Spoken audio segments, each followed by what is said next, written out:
আর মতুয়া ভাইদের বলে যাই, যাদের নাম বাদ গেছে, কেউ সিএর ফর্ম ফিল আপ করে নিজেকে বাংলাদেশি ঘোষণা করবেন না, এদের ফাঁদে পা দেবেন না। 4 মে তৃণমূলের সরকার তৈরি হবে, রানাঘাটে বনগাঁয় তৃণমূল জিতবে, আপনার নাগরিকত্বের আইডি কার্ড রাজ্য সরকার তৈরি করে আপনার হাতে দেবে।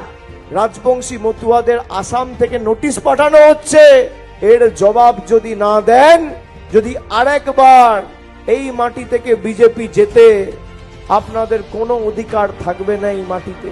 শান্তনু ঠাকুর, জগন্নাথ বাবু, অসীম সরকার সব বলছেন 2 লক্ষ মতুয়া ভাইদের নাম বাদ গেলে বাদ যাবে, কেউ বলছে 5 লক্ষ মতুয়া ভাইদের নাম বাদ গেলে বাদ যাবে, আর তৃণমূল বলছে একটা মতুয়া ভাইদের নাম বাদ যেতে দেবো না।